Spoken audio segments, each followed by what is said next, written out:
know the Ancient One is a supremely powerful being. After all, they managed to transform an Asian man in the comic books to Tilda Swinton, which is no easy feat. Although she perished in Doctor Strange, we got to see the Ancient One again in Endgame, but something just didn't feel right about her conversation with Bruce Banner. Let's talk about the startling implications of what she said and how it could affect the entire MCU.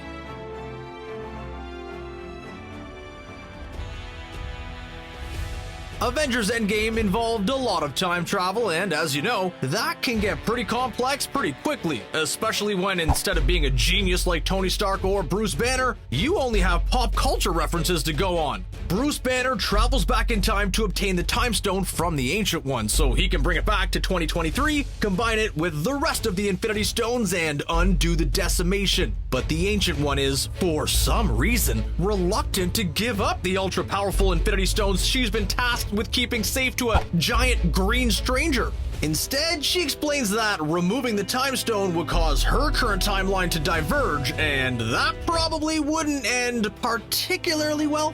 We know that after Scott Lang and Tony Stark spectacularly failed in retrieving the Tesseract, Tony and Steve Rogers went back in time for more Pym particles. This was a gamble, because if they were unable to retrieve them, they'd be stuck in the past. Not that Steve would have minded that, but when Bruce was talking to the Ancient One, as far as he knew, they didn't have enough Pym particles to make a return trip to that moment in time. Sure, the Time Stone allows people to travel through time, but you have to know how to use it, and from what we gathered, it's not easy. You have to have the power to contain the Time Stone and the knowledge and skill to use it, or you can really muck things up. Maybe Bruce was so confident in their plan's success that he assumed the decimation would be undone, bringing back Doctor Strange, who can use the Time Stone, and Hank Pym, who could supply them with more Pym particles. Either way, it was a huge gamble, and it seems like Bruce wasn't being totally honest with the Ancient One. Could this be a sign that he's a more morally ambiguous character than we took him for?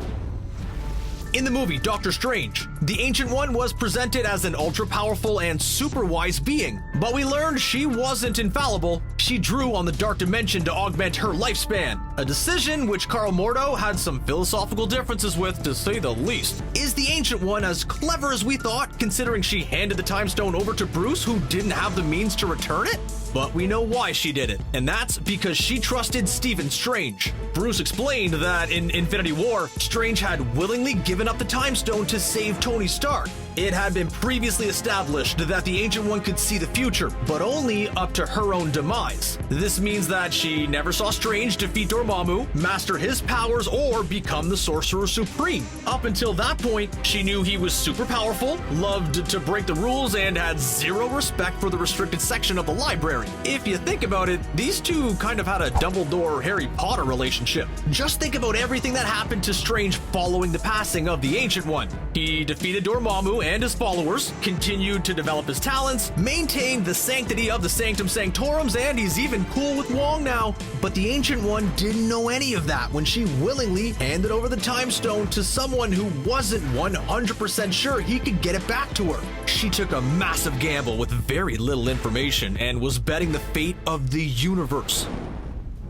While Mordo pretty much turned into a villain after learning what the Ancient One had done, most of us were more understanding. Living is good. Not living, that's bad. And hey, Dormammu ended up leaving Earth alone forever, but realizing how suspect her judgment was in Endgame makes us wonder how many other mistakes she made along the way during her unnaturally long life. They've announced a sequel to Doctor Strange, but of course, they've been stingy with the details. Classic Marvel Studios. Please, sir, can we have some spoilers? It's possible we'll see Doctor Strange dealing with the fallout from decisions made by his predecessor, the Ancient One, and we can only assume Strange will also be faced with complex moral decisions which have the potential to affect all of humanity. But the Ancient One did do one good thing for the MCU timeline, and that was straightening it out. Doctor Strange director Scott Derrickson confirmed the movie took place over the course of a year. In Endgame, when Bruce mentions Doctor Strange, the Ancient One tells him he's 5 years too early. This would mean the events of Doctor Strange took place from 2016 to 2017.